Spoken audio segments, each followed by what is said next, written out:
Welcome to another quick review from Ultimate DIY. And today we're going to take a look at the Fluidmaster 400A, their basic fill valve. So when you get your valve, it's going to come in a box like this, and it's going to have the hose, it's going to have a manual that explains what you need to do, and then it's going to have the valve. Now I'm going to go through some of the basics real quick and kind of show you how you adjust and set this valve. The very first thing to know is this hose is going to go on right here.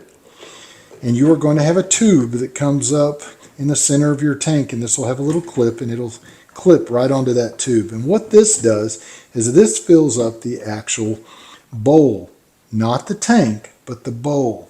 To fill up the tank itself, the water shoots out of this bottom area right here.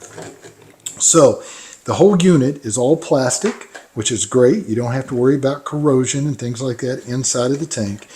But what I always do is take my old valve off. You're going to have a nut here. You unscrew that nut after you've shut off your water, and you will slide the old valve out. You'll take this valve, slide it back into place. But before you do that, take that old valve, put them side by side, and adjust your length. It may need to be longer, may need to be shorter. If you see the little spirals here, this is made to adjust. This little rubber clip slides backwards, and I can slide it up or down, lock it back into place, and put it in. So it'll be the exact same height from the top here to the bottom as my old unit.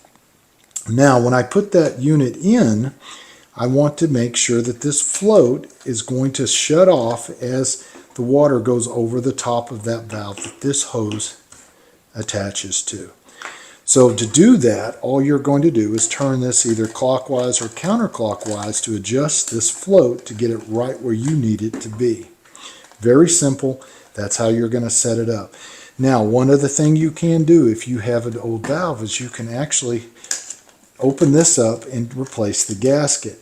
Now, it's very simple. Turn it, pops open. There's your gasket right here. You pull that gasket off. You can buy this gasket separate and try that too if you're having a problem. Put the new one on. Be careful, there's a little pin here. You have to line the pin up just like that. Pop it back into place. Put this back on. It's just like a medicine bottle. Righty-tighty, lefty-loosey, and you're good to go. So if you need to replace a valve, you cannot go wrong with getting the Fluidmaster 400A, which is your basic valve. They do have a few others as well. You can check those out.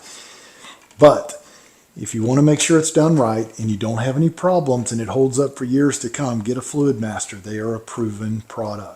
I hope this helps. We will see you on the next one.